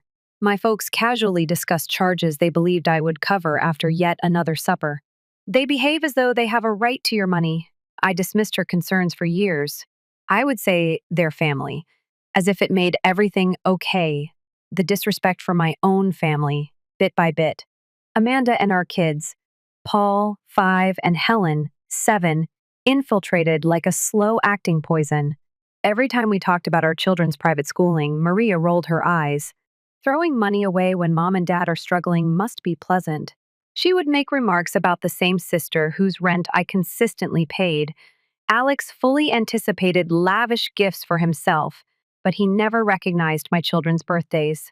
Despite ignoring Paul's piano concert, my folks insisted that I cancel a crucial business commitment in order to save Alex's bacon again. My parents' house, whose mortgage I had been covertly paying for years, was the last straw on a muggy Sunday night. At the age of 8, Helen had already shown the same passion for technology that had driven my career when she applied to and was accepted into a famous summer scientific program. The programs are priced at $2,500 each. I was more than happy to pay to help her develop. Swirling the fine bourbon I had given him the week before, my father scoffed. $500 for summer camp. Spending money on their children is a waste. In any case, your sister will be a financial burden when she needs a new automobile. There was a tilt to the atmosphere. Helen's little form shrank as she feigned to focus on her dessert, and I watched Amanda's face become pale. Maria, still obsessed with checking out her new manicure. Casually, I added, another luxury I had sponsored. My rent is due tomorrow, by the way. Remember to transmit the funds. Oh, and I need to get Coachella tickets this month, so I need an extra $1,000. Something loud and unmistakable broke deep within of me at that precise instant, like a rubber band stretched past its breaking point. The area around me appeared to constrict into a small tunnel at that moment, and I could hear my own pulse thudding and blood rushing in my ears. I slowly got out of my chair and walked up to the wall, with the framed family photo hanging on it. The one I had paid the upscale photographer for From the well-coordinated outfit to the pricey personalized frame. I gently removed it, looked at it for a few long moments, and then placed it on the table. Face down. I'm done. I spoke in a forceful yet composed manner. My mom hardly gave me a look. Maria was upset that I had interrupted her housing emergency. Ethan, what crap are you saying? I've finished serving as your personal bankroll. All financial assistance has ended as of right now. All of it. For a few seconds, perhaps 3 seconds, silence fell. Then the room was filled with laughing. Yes, exactly, my dad laughed. Let's talk about Maria's automobile. I intervened, sounding more serious than I actually was. I'm not kidding. The credit cards, the mortgage assistant, and the never-ending loans. Today is the last day. Don't be ridiculous. My mom lost her temper. You are aware that your father's words were not intended. Let's talk about Maria's rent. I looked across at Amanda, who gave me a little but encouraging nod. Then, bewildered but also relieved, I turned to face my kids. 12 years, I said. I have given you over $500,000 over the past 12 years, and you still treat my family and I like we are unimportant. They laughed as I walked away, certain that I wasn't being serious. They were mistaken. I couldn't sleep that night, so I lay awake. I was sitting in my home office at 3 in the morning, surrounded by 12 years' worth of bank records, a calculator, and a notepad. My hands trembled as I went over the transaction, meticulously noting each purported loan, gift, and expense that I had paid for. The figures glared back at me after I was done. Unquestionable proof that I had been exploited. $90,000 in mortgage assistance. Mariah's is $110,000. Rent and tuition. Buying a car, $140,000 in bailouts for Alex. Legal matters. Actual bail payments to failed businesses. Parents owe $45,000 in their credit cards. The cost of medical care is $15,000. I paid for vacations, but I never received an invitation. $450,000 includes $20,000 for gifts, $30,000 for last-minute emergencies, and $20,000 for holidays. Nearly $1 million. Funds that could have been used to pay for my kids' schooling. Money that would have allowed me to grow my company much sooner. Resources that would have freed Amanda from worrying about money so she could concentrate on her art. Rather, it had disappeared into a pit of entitlement and greed. Not as a reminder of what I had lost, but as evidence of what I would never give up again. I printed the financial breakdown and affixed it to the wall of my office. I did something tangible the next morning. To formally record all loan funds, I met with my financial planner. I changed the passwords for all of my financial accounts, stopped all automatic payments associated with my family, and denied them access to my credit cards. Knowing full well that their reaction would be unreasonable, I installed a sophisticated security system at both my home and place of business. I also consulted my company's legal counsel regarding potential harassment. Then I blocked their phone numbers, filtered their emails into an unseen folder, and locked down all social media accounts. That night, as the magnitude of my decision settled over me, Amanda held me close as I trembled. "They're going to despise me," I whispered. "They've been exploiting you for years," she replied softly. "You just couldn't see it because you're a good person. They're not." By 7 a.m. the next morning, the messages started arriving, sent to my assistant's phone since mine had them blocked. Ha ha ha. Very amusing. Send my rent money immediately. Maria, stop being childish and call your mother. She's upset. Dad. By noon, the voicemail started coming, forwarded by my increasingly uncomfortable assistant. "You think you're better than us? You'd be nothing without this family. Nothing. My dad." His voice slurred, despite the early morning hour. "My landlord is threatening eviction. Are you really going to let your sister end up homeless?" Maria. Predictably dramatic. "Bro, I get it, you're mad. But I need that investor cash by Friday, or these guys will literally break my legs." Alex apparently caught up in yet another disastrous business game. I ignored every message. Their safety net was gone. 72 hours passed, and the messages escalated from anxious to downright desperate, then shifted into outright pleading. My mother sent a detailed email explaining that my father's blood pressure had skyrocketed and that he had been awake all night, consumed by fear over potentially losing their house. How could I do this to the man who had given up everything to raise me? Alex tried a different strategy, arriving at my workplace wearing a neck brace, claiming he had been assaulted by furious investors and needed $25 to cover medical expenses. When security removed him from the premises, he began yelling that I was abandoning my own brother and leaving him to suffer. Maria approached things in yet another way by reaching out to Amanda directly over the phone. She sobbed about her looming eviction, insisting she would end up homeless because her own brother didn't love her enough to help. When Amanda gently suggested that Maria consider getting a roommate or taking on an extra job, her tears vanished instantly. "You've turned him against us," she spat venomous before slamming the call. Then came their last-ditch effort, a stage family intervention. One evening, I arrived home to find my parents' vehicle parked outside. Inside, Amanda sat tensely on the couch, Maria beside her, Alex pacing near the fireplace, while my parents said stiffly, their expressions solemn as if they were attending a wake. "What's happening?" I inquired. Though I already knew exactly what was happening. "We're deeply concerned about you, son," my father said, his tone thick with carefully manufactured worry. "This isn't like you isolating yourself from your family, ignoring our communications.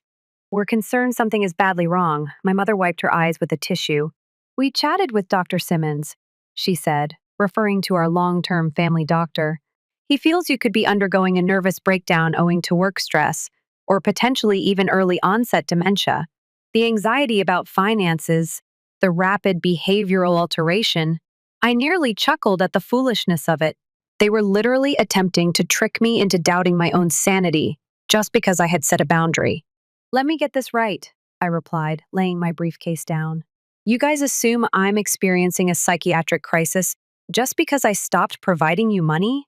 This isn't about the money." Maria sobbed just on cue. "It's about how much you've changed." Alex interjected. "This is the most selfish thing you've ever done. We've talked about this among ourselves," my father added, bending slightly closer. "We believe that you would be better off talking to a professional and getting some treatment. In the meanwhile, your mother and I can take care of your money to lessen your load." And there it was. The true cause of their alleged worry. They were trying to get into my accounts. After making myself a drink of water in the kitchen, I made my way back to the living room. "You must all depart immediately." "See," Maria said in a dramatic whisper to Amanda. "This unreasonable rage. I didn't grow up with this sibling." Amanda arose, obviously exhausted from her patience. "I've had enough. Ethan is all right. He's now seeing how you've all been taking advantage of him, and that's the only difference. Now leave our house." My father lost the look of concern from his face. He snapped, "You don't get to talk to us like that. I'm his wife, and we're his parents." Amanda shot back. "He has been treated like a walking money account while working tirelessly to provide for all of you. I'll call the cops for trespassing if you don't leave now." They were forced to depart. However, my father leaned in close and said, "You'll regret this, son," shortly before leaving. Nobody abandons their family without facing repercussions. Simply put, it was a threat, and they made sure to carry it out. The very following day, the counterattack began. Security had to forcefully remove my father after he barged into my office and caused a commotion in the foyer. Amanda's parents were contacted by my mother, who told them a dramatic tale of my total mental breakdown, self-centeredly refusing to pay for crucial treatment and life-saving drugs. Maria started spreading rumors among our shared friends that I was harsh to my wife and kids and hoarded money, while my alleged starving family suffered. Alex took things a step further. He got in touch with my company clients and made nebulous accusations of fraud. He pretended to have an emergency when he arrived to my child's school. He even went so far as to file a fictitious police report alleging that I had threatened him with violence. Their trickery would have worked once. To stop the turmoil, I would have given them everything they wanted. Not now. After 2 weeks, the truth began to bear heavily on them. After being evicted from her posh apartment and having her expensive automobile confiscated, Maria angrily scolded the tow truck driver and insisted that her brother would sue them all. Alex was given a severe warning and a battered lip when his most recent colleagues discovered he did not have the money he had promised. A notice of foreclosure was sent to my parents. I had been out of business for 2 whole months before the mortgage was paid off. They took more drastic actions out of desperation. Authorities were alerted to my father's blatant effort at identity theft when he tried to obtain a loan using my personal information.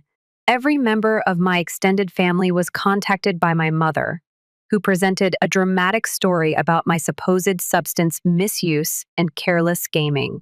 Maria returned to live with my parents, portraying herself on social media as a terrible person who had to quit her job to take care of our aging parents. In the meantime, I was at a calm I hadn't felt in years. For once, I slept soundly through the night. The headaches that had been bothering me all the time disappeared. Without the stress of taking care of 5 grown adults, I was able to attend all of Helen's school plays and all of Paul's soccer games without my phone beeping nonstop with fictitious family crises. Our family's finances were booming. Our retirement funds were strengthened. We finally took a long overdue family vacation, our first in years at work, after a significant rise in donations to our kids' education accounts and a break from constant interruptions. We spent months pursuing 3 significant corporate deals, which I was able to obtain.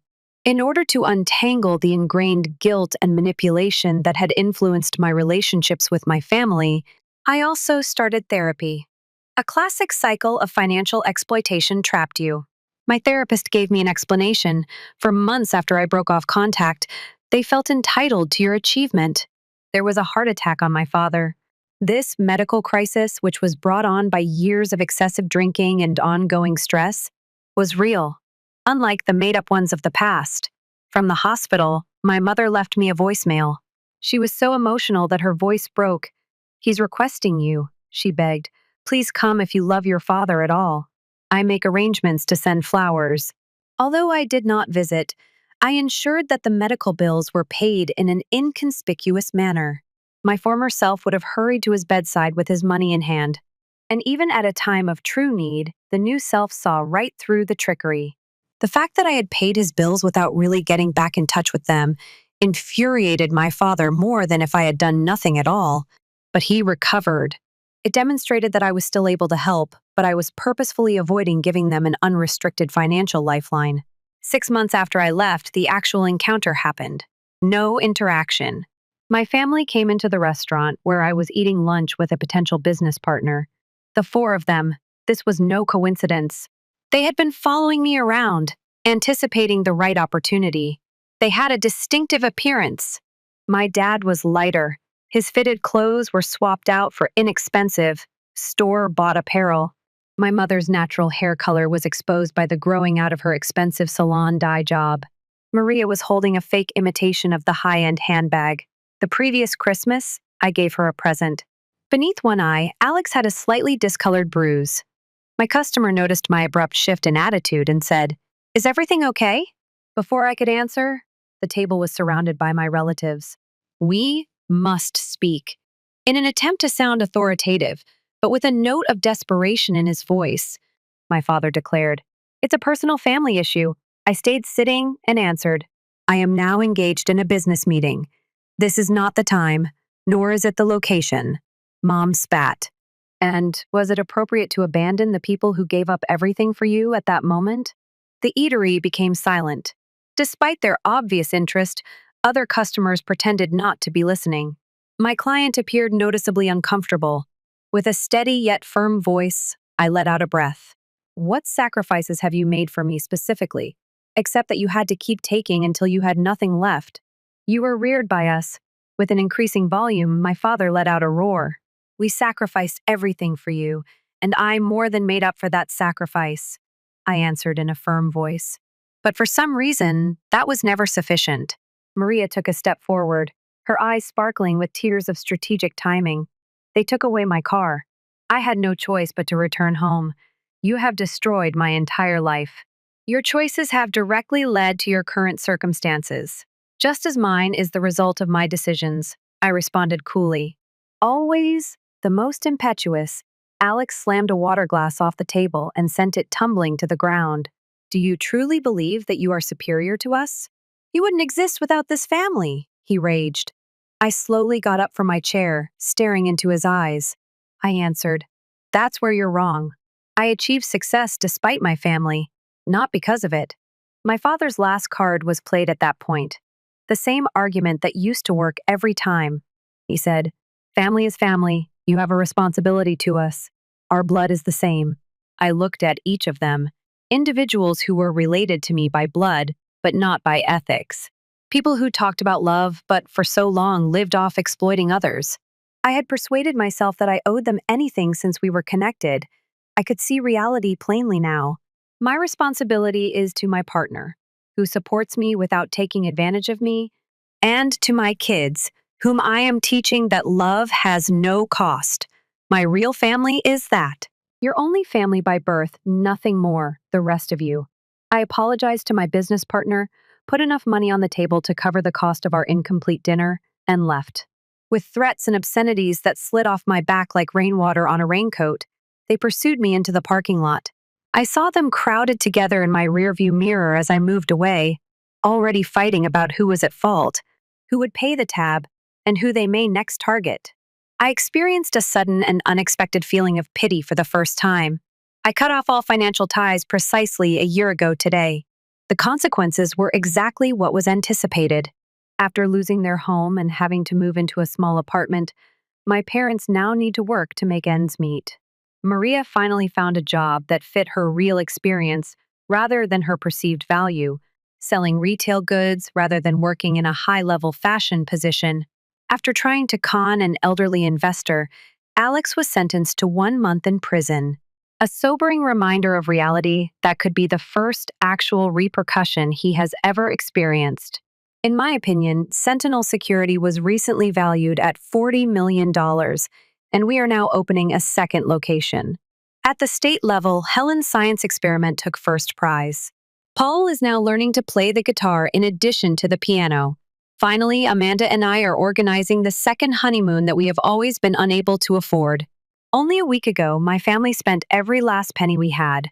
My mother sent me an email that got past my censors. Your family is us, she wrote. Families are forgiving. When are you going to quit punishing us? I didn't respond. Nothing could be said. This has nothing to do with revenge. It has to do with responsibility. My family members were dealing with the inevitable consequences of their own actions for the first time in their adult life. Sometimes I question whether they will ever realize what they really lost. My financial support was only one aspect of it. Another was the relationship with a son who would have given them everything if they had valued him for who he was, rather than what he could offer if they had even said thank you to his wife and kids. Family ties are said to be stronger than anything, so there's no need to keep asking for more. But eventually, you have to realize when those same ties are holding you back. It was never only money that made me walk away. It was about saving my marriage, my kids, and myself from a never-ending cycle of abuse. They called me cold-hearted. The reality. I at last mustered the courage to give my heart to people who truly deserved it. Never have I been more for it. Story 4. I didn't anticipate fireworks or a red carpet, but I also didn't anticipate being completely shut out. My mother sent out a group SMS first. Hello, everyone. Jason's graduation celebration has a final guest list. I can't wait to join you all in celebrating. She supplied a list of names which I browsed over. An elderly family, cousins. My name was missing, but there were friends and distant relatives I hadn't seen since I was 12. Perhaps she had forgotten to tag me, so I looked again. She didn't. I initially believed it to be an oversight. I mean, I'm the sister of Jason, his elder sister. He was driven to college tours by this person, who repeatedly gave him rent loans. Because you're more proficient in grammar than I am, you corrected his thesis while staying up with him throughout his all-nighters. I then gave my mother a call. She responded in her typical upbeat manner. Hello, my love. What is going on? The list of graduation parties did not include my name. I spoke as calmly as possible. A pause occurred. Yes, indeed. Jason wants the audience to be younger, honey. That sort of feeling, his college pals. We assumed you would comprehend. You get it? Know what? It didn't even occur to me, his own sister, that my younger brother could host a party. I remained silent. I simply listened to her go on about vague reasons. She went on, "It's not personal. We simply didn't want Ava's presence to make things seem uncomfortable. Never. My former best pal, the same Ava who, a few months after our breakup, started seeing Jason. She was reportedly on the guest list, even though I hadn't spoken to her since the betrayal. When I fell silent, Mom responded, "Oh, come on. Don't let this become a thing. It's only a party." Without answering, I hung up. I had trembling hands. It was more than simply a celebration. When it no longer worked for them, they were suddenly judged irrelevant after years of sacrifice, support, and giving. I had always been the trustworthy daughter, the mediator, the fixer. However, it's obvious that I was only useful when I was useful. Something within of me suddenly exploded. After I closed the conversation, I just sat there gazing at nothing, my thoughts swirling into a haze of surprise, fury, and pain. I couldn't quit thinking about it. Jason's graduation was a milestone, something I supported him through every step of the way. And now, when it came time to celebrate, I wasn't only forgotten, I was purposefully omitted. My own mother made it apparent that my presence was bothersome, that my sentiments were secondary to making Ava comfortable. Ava, who had deceived me, and evidently still had a permanent entrance into the family circle. The more I thought about it, the more I realized how often this had happened. Not just now. Not only with this party, there had been birthdays. They forgot to invite me to family gatherings where I'd be alerted last minute or not at all. Calls that only came when someone needed something. I had always said yes, always showed up, always been the trustworthy one, and it had gotten me nowhere. So I closed my laptop, rose up, and fetched a glass of wine from the kitchen. I took a long sip and peered out my flat window at the dark horizon. Then I took my phone, opened my browser, and searched one word: Hawaii. Felt impulsive, reckless even, but it also felt right. If they could host a celebration without me, I could live my life without waiting for their approval. I wasn't about to sit around wallowing while they laughed over drinks with Ava, like everything was perfect. I planned a 5-night stay at a beachside resort on the Big Island coast. Suite location access, infinity pool, the works. I even upgraded to first class on the flight. For once, I wasn't budgeting for someone else's needs. I was investing in my own tranquility. Once the confirmation emails came through, I let out a long breath I hadn't realized I was holding. Then I opened Instagram and uploaded a simple story, a snapshot of my travel confirmation with the comment uninvited but not undesired island vibes. Family drama. I wasn't anticipating a significant reaction, but within minutes it started. Cousin Tara answered with a laughing emoji. "Okay, Queen, go off, my pal," Mason messaged. "Wait, what? They actually didn't invite you? That's screwed up. You deserve better." But the one statement that left me reeling was from Ava. "Yes, Ava," she answered to my narrative. "With delighted you found something to do. We didn't want drama anyhow." I froze. My jaw clenched so tightly it ached. She wasn't just tolerating my absence, she was savoring it, celebrating it. And my own family was allowing her. I didn't reply. I didn't block her either. I just switched off my alerts, poured another glass of wine, and grinned. Because in that moment, I knew I was doing the right thing. The next morning, I packed my things with a type of calm defiance I hadn't felt in years. Every swimsuit, every sundress I folded into my luggage seemed like an act of defiance, a proclamation of self-worth. The airport was bustling with noise, yet I glided through it, earbuds and playlist on sunglasses, concealing my weary eyes. I boarded my aircraft early and settled into my seat. Leather broad, plush, grateful for the minor luxury as the plane took off. I glanced out the window and watched the city slip behind the clouds. I wasn't rushing away. I was choosing myself someplace over the Pacific. I ordered champagne and shot a quick photo of my spread legs, drink in hand. Caption: "Cheers to getting cut off and soaring. First class palm tree aircraft." I pressed send and leaned back, feeling something I hadn't felt in a long, long time. Peace. By the time I landed, my DMs were filled. Tarragon. "Okay, I'm officially jealous. Old high school acquaintance. You appear very unbothered. Teach me your methods." Even Mason chimed back in. "You truly won." Let them have their party. A life is being led by you. I looked over the message requests. I was just curious. And sure enough, she was back there. Mom, you're where? Is this the reason you're missing your brother's graduation? No. I believed I didn't reply as a result. Outside the airport. A luxury vehicle with fresh flowers on the seat and chilled bottled water was waiting for me. The scent of plumeria and sea wind filled the air. The firming seemed to be the planet itself. When I got to the resort, I made this choice. I received a welcome beverage and a warm towel from the concierge. My apartment, which had floor-to-ceiling windows overlooking infinite turquoise waters, was shown to me. The bed had a cloud-like appearance. A hammock swayed gently in the air on the balcony. After putting my luggage down, I went directly outdoors and let the warm air envelop me. I submitted another photo, this one of the ocean, with the guest list's text removed after taking in the scenery, the quiet, and the freedom. Not from joy, though. Show it to them. Allow them to experience what I did.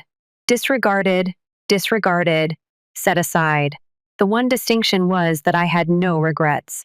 I awoke the following morning to the sound of distant waves lapping against the coast and gentle sunshine filtering through delicate white curtains. I briefly forgot everything. Forgot the treachery, the grief, and the family strife. I was encased in a peaceful cocoon, one that gave you hope that the world was still kind. My phone then buzzed. Twice, then 10 times consecutively. I dismissed it at first. I thought there would be more responses to my previous post. Perhaps Tara is sending another living your best life meme, or Mason is making jokes. I sat up, though, as I saw the names scrolling over the screen. Mom, Jason, Rob, my cousin, Janice, aunt, grandma, consecutively. Voicemails, messages, and missed calls came in more quickly than I could go through them all. I paused before unlocking the screen, sat up, and tightened the rope around me. Jason sent the initial message. Would you kindly respond? Then, it's harmful for Mom. You are necessary to us. A catastrophe has occurred. A catastrophe? I blinked, heart pounding. Not out of worry, but because of uncertainty. I then read the mail that Rob, my cousin, had sent me. You escaped a bullet, Brooke. However, the celebration became a total disaster risk. The slightest smile tugged at my lips as I blinked at the screen. To read more, I tapped. Rob claims that Jason and Ava got into a heated disagreement in front of everyone halfway through the graduation celebration. She was accused by Jason of having an affair with a member of her department. The dispute quickly became heated as she vehemently denied it, screaming, weeping, drinks leaked. People are filming. Ava slapped Jason across the face at one point, took his car, and stormed out. It wasn't even the climax, though. Aunt Janice injured her hip after slipping on the terrace while attempting to step in. Grandma, who hadn't even wanted to attend, broke down in tears and said that the entire celebration was doomed. While all of this was going on, my mom was reportedly in a panic and attempting to gather herself. However, because of the noise, the venue ended the open bar early. Stunned and pleasantly amused, I scrolled. Then I noticed the icing on the cake. A film. Jason stammered and slurred. I guess this night's about betrayal, he said, taking the microphone away from the DJ. So let's celebrate phony friends and phony relatives. He was dragged off stage at the end of the video. It was the first time in days that I truly laughed. This was the same party they said it would be unpleasant if I went to the one I was too theatrical for. Not because I was mean. It would be too much trouble. Nevertheless, they managed to destroy themselves without my help. My phone rang once more a minute later. It was Tara this time, I said, grinning already. I'll guess. From the ruins, you're phoning. She started giggling. It was like a soap opera, girl. If you hadn't been banned, you would have enjoyed it. I smiled. Show me the highlights. Tara didn't mince words. She guided me through each turn. Jason's car keys were taken by Ava as she stormed away. Mom crying in the restroom. Aunt Janice and Uncle Rick are accusing one another of failing to intervene sooner. Grandma also declared the family cursed by treachery in a dramatic manner. Tara laughed. I think she was quoting you. Excellent, I said as I sipped my morning coffee while taking in the most breathtaking scenery I had ever seen. Tara then said something that caused me to stop. By the way, Some began to say that if you had been present, the drama would not have occurred. I blinked. Hold on, what? Yes. Additionally, Janice informed your mother that you typically calm Jason down when he loses his temper. Your mother then mentioned that perhaps they ought to have invited you after all. I gazed at the display. Let me clarify. My presence may generate controversy, therefore I was left out. And now they're saying that the real drama was caused by my absence. Tara gave a snort. Yes. Isn't it poetic? I felt the warm breeze run through my hair as I reclined in the lounge chair on my balcony. I ought to have been upset, ought to have justified it, or felt smug. Rather, I simply felt liberated. When you return, they're organizing a family gathering, Tara said. I chuckled once more.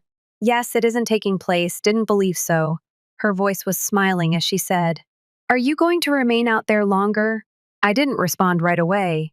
I turned to face the sea. The sand is softly curved by the waves. Then, with a few taps, I launched a browser tab and looked for Hawaii resort add-ons. I extended my stay by 5 days. I then uploaded one more picture. Under a beautiful blue sky, palm trees swayed as they wrote, Peace can sometimes be achieved by staying away. Allow them to tidy up their mess. Allow them to go on about their regrets. Permit them to gather as a family and discuss missed chances and curses. For my part, I was only beginning. The water was painted in rich pink and orange hues as the sun had just set beyond the horizon. I was enjoying a mango drink while relaxing beneath a cabana while holding a paper umbrella that was only ornamental but nevertheless gave me an absurdly opulent feeling. The scent of hibiscus and sea salt filled the air. Somewhere in the distance, a gentle island tune was playing. It was flawless. My phone then vibrated one more. I didn't even check it before rolling my eyes. Voicemails and texts were still coming in from unidentified numbers even though I had previously blacklisted Mom, Jason, and a few other family members. I considered throwing the phone into the sand, but my curiosity got the better of me. It came from my cousin Lisa this time. All right, I get that you're ignoring everyone, but I promise you'll want to hear this. Give me a call. Grandma stated something that you must hear. After a moment of staring at the message, I smiled. Since Lisa was often the one to avoid trouble, if she was contacting you, something very crazy had happened. She picked up the phone as soon as I pressed it, muttering as if she were hidden behind a curtain. Are you phoning me? I'm grateful. All right, are you seated? I grinned as I surveyed the 5-star seaside resort that seemed to be wrapped around me like a dream. Yes, I believe I'm in an excellent position to handle this. All right, she responded, almost out of breath. Ava stormed away once the entire party exploded. The bar closing, Jason crying. Aunt Janice and your mother got into a fight. I arched an eyebrow at what you said. Flatly, she said. I blinked. Hold on, what? Yes. Aunt Janice said that you are the only one who has ever been able to calm Jason when he spirals, and that the entire meltdown might have been prevented if you had been present. I laughed so hard I nearly spilled my drink. The same individuals who excluded me are now accusing me of failing to clean up their mess. It improves, Lisa replied. Grandma interrupted them both when your mother complained that Janice was being overly theatrical. This is what happens when you alienate family, he added, standing up and waving a finger. The cosmos notices. A pair who were passing by turned to smile as I laughed so loudly. Oh! And she went on to say that perhaps Jason wouldn't be alone today if you hadn't treated Brooke like an outsider. Stunned, I shook my head. That's what Grandma said. Lisa's laugh could be heard by half the room. She probably hoped you would suddenly show up out of nowhere and say, I told you so. I acknowledged that would have been a power move. However, Lisa stated that his mother attempted to make amends with the groom's family, but his mother responded that it seemed like a personal matter, then hung up. I almost choked on my drink. God, oh God. Yes, it has been a catastrophe symphony. All routes, however, eventually lead back to you. They seem to have forgotten that they first cut you off. I reclined. The horizon is in sight. Lisa, you know what's the finest part? What? I don't give a damn, she started giggling. You're aware of what may. You must not. I simply wanted to let you know that karma showed up wearing heels. I grinned. You have no idea how much I appreciate that. Then, Lisa remarked quietly, there was a little silence on the line. Brooke, you made the correct decision. I mean it. The way they treat you is not fair. Regards, I whispered. And I will not return, but to make things better, but to make it acceptable. They made up their minds. Show respect, she answered. Are you staying longer then? I've already added 5 more days to my vacation. Lisa let out a whistle. It's iconic. A warm flush of validation settled in my chest as I laughed once again. Permit them to text passive-aggressively and hold family meetings. I'm going to have a massage on the beach with no guilt, she laughed. Tomorrow, send me a picture of your breakfast and live life to the fullest. Living vicariously is what I desire. Deal. After we hung up, I looked up at the sky. Now it was deep blue, and a few stars were just starting to glimmer. It had been years since I felt so light. No duty, no shame, and no emotional coercion concealed in family gossip mixed with remorse. I went through the blocked notification lines and opened my mails again. Mom, Jason, even Ava. I chuckled quietly. I then uploaded one last picture for the evening. A shimmering ocean serves as the background for my drink. The caption. I stayed away because they wanted me out. I've never made a better choice. I then switched off my phone entirely. Let the sound of the waves overpower all other sounds and wave to the server for another round. I wasn't the fixer for once. The scapegoat wasn't me. The forgotten one wasn't me. Waiting to be remembered. All I had was freedom. The scent of plumeria wafted in through the open balcony doors as I awoke the following morning to the sound of soft waves. Beneath the soft cotton sheets, I stretched. A cozy feeling of tranquility clings to my chest. Family drama wasn't in my dream. I hadn't woken up with obligations or dreading messages. Simply remained calm. I turned over and grabbed my phone. Hesitated, half out of habit. Despite my desire to remain totally disconnected, my curiosity overcame me. Instantly, the notifications were pouring in, despite the most of them being banned. Texts and voicemails had trickled through the cracks, like water beneath a locked door. The first one! Stop being such a baby, Mom, and give me a call. This is no longer amusing. Next, Jason. It's unbelievable that you're doing this. My sister is you. We are meant to be kin. Another, probably from Aunt Janice, from an unidentified number. We must speak.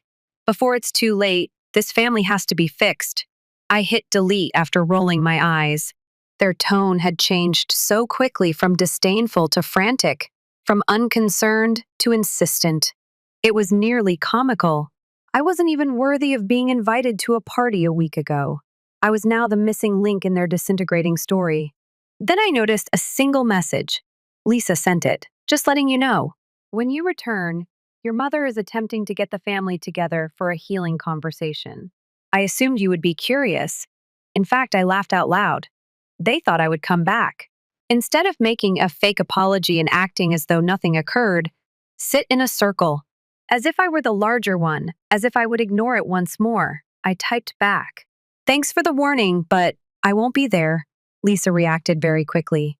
Wait, what do you mean? I grinned as I planned my response.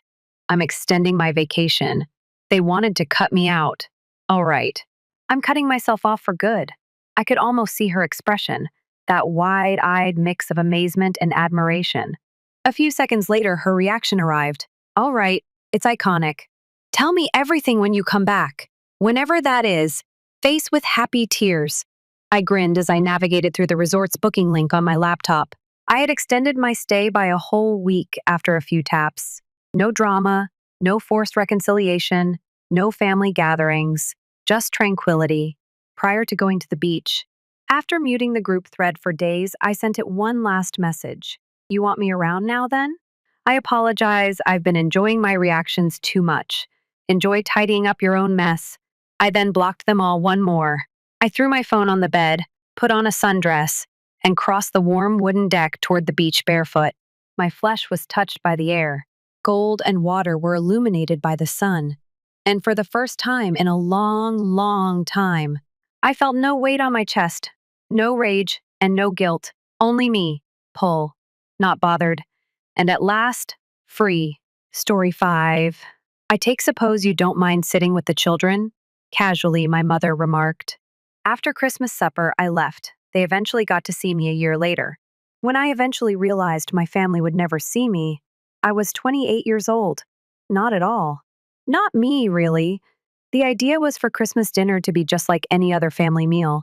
Not comfy, but doable. I'd mastered the art of grinning through the subtle jabs about my housing, my oddball job choices, and the fact that I was unmarried. It was comfortable. For an adult lady, the translation is too little. I readied myself for everything. Being invited to sit at the children's table was something I hadn't anticipated. As she arranged crystal glasses on the dining room table, Mom mentioned it in a casual manner. Under the light, the fine china shone. Put cards with my sister-in-law's flawless handwriting on them. Not one with my name. You don't mind sitting with the little ones, do you, Alice, my dear? Logan's new in-laws are joining us at the adult table, so there isn't much room. Halfway through setting out the silverware she had instructed me to place around us, my hands froze. The house was a hive of activity. In the kitchen, my brother Logan and his spouse Helen were giggling over wine. In the living room, my other brother, David, was displaying his newborn's photos to our aunts and uncles. Is it okay if I sit at the children's table? Confident that I had misheard, I repeated. I'm 28. Mom made a practiced, precise adjustment to a napkin without even looking up. Sweetheart, it's only for supper. In addition, someone must watch over the younger ones. All of a sudden, the wooden chair next to me seemed necessary for support. I whitened my knuckles as I held onto its back. I could see proof of my invisible city everywhere. Where I stood at the border of the family photos, cropping out is simple. Like a boulder in a flood, the group discussions swept past me. In this sense, working as a graphic designer was a fun pastime. My brothers, however, had legitimate jobs. I wasn't a kid. I had clients who appreciated my work, a downtown apartment, and a prosperous freelancing career. I was 13 all the time, though, here in this house. No, it was a solid yet little word. When Mom did glance up, her expression changed from one of preoccupation to one of perplexity. Dear, what is that? No, I said. My voice became louder. I'm not at the children's table. I was too familiar with the dismissive sound of Mom's chuckle. Avoid being theatrical. It's not really important. However, it was. It was the culmination of years of being disregarded, underappreciated, and ignored. It was the ideal representation of how they perceived me. Not nearly grown up.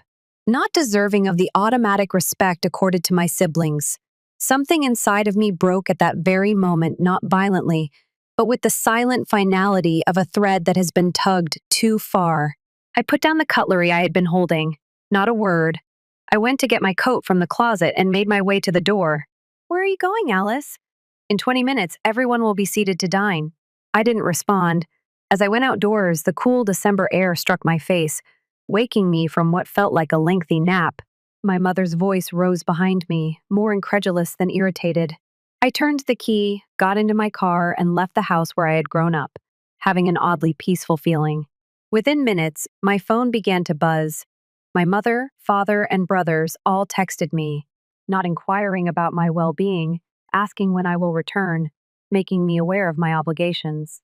At a red light, questioning my maturity, I typed a message I had been putting off for years when I entered the family group chat. I will no longer be treated like a child. We can discuss when you're prepared to treat me like an adult. Enjoy your supper till then. Reactions were prompt, startle, dismissal, charges of being conceited and theatrical, craving attention. Later, my father's harsh will talk about this conduct. Young woman, my sister-in-law. Even having family to spend Christmas with would be appreciated by some. On Christmas Day, I switched off my alerts and drove to a little cafe that was open. After placing my coffee order, I sat by the window and watched the snow start to fall in exquisite swirls. I was able to breathe for the first time in years. Blessed silence greeted me at my apartment. No inquisitive inquiries concerning my romantic history, no analogies to cousins who had achieved greater success, and no reminders that my biological clock was running out. After kicking off my heels and hanging up the green dress I had picked out with care to win over my family, I changed into sweatpants and a faded college t-shirt. My living room had a tiny but ideal Christmas tree in the corner, adorned with ornaments I had selected. not the flawless color coordination my mother demanded. After an hour of silence, my phone rang and my mother called. I waited for 4 rings before responding. You've ruined Christmas dinner, and I'm not sure what kind of a prank you're playing. We had to reorganize the entire seating arrangement because your aunts are inquiring about your whereabouts. No. Are you all right?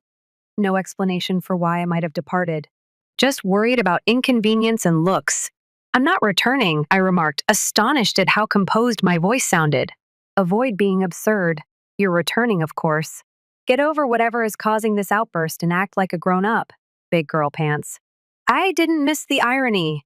Mom, I'm a 28-year-old woman who has my own business. You requested me to sit at the children's table when everyone my age was seated at the adults' table. It has to do with space. Why are you making such a big deal out of this, Alice? Because today isn't the only day, almost every day. It has to do with how you present David and Logan as my sons, the doctor, the engineer, and myself as Alice, my daughter. The way you inquire about their work, but never mine, is the problem. It has to do with the way you interrupt me in the middle of sentences to take their calls. It was the first time the other end was silent. This was a new approach for me to talk to my mother. In order to get along, I had been the nice daughter and the peacekeeper. Do you truly feel that way? She sounded smaller and her voice had lost its sharpness. Indeed, for many years. One more moment of quiet. We didn't intend to give you that impression. It was more recognition than I had ever had, but it wasn't an apology. You did, but I know. Furthermore, I can no longer act as though it doesn't hurt. I felt both empty and also fuller than before as I sat on my couch and gazed at my Christmas tree's lights after we hung up. The weeks that followed were unfamiliar and unsettling. At first, my mother phoned every day, having uncomfortable discussions that ducked into more serious topics. The closest my father could come to an apology was a rough text message. Never intended to diminish your significance. I'm also proud of you. The responses from my brother were predictable. Logan at all times. The pride of our parents was contemptuous and defensive. One evening after his infant had gone to sleep, David gave me a call. I never realized, he muttered. But I can see it in retrospect. I apologize for not noticing earlier. I didn't realize I needed that salve until I heard those words. My parents invited me to dinner in January, but it wasn't a family get-together. Only me. I cautiously accepted, braced for either real transformation or disappointment. When I got there, Mom, who appeared to be older than she had been at Christmas, opened the door. She gave me a genuine embrace instead of the brief, insincere one I was accustomed to. She told me about her own childhood as the only daughter among 4 sons, how she had fought for recognition, and how she had somehow internalized the idea that women needed to marry well, to matter. I've been doing some thinking, she said as we sat in the living room, the space between us filled with unspoken words and some remembering. She said, I think I've been harder on you because I see myself in you, self-reliant, unyielding, and a little gifted. It wasn't a flawless dialogue. Old tendencies surfaced, were identified, and were adjusted. However, it was a beginning. I noticed something that caused my throat to constrict when dinner was served. My grandmother's china was used by my mother to set the table.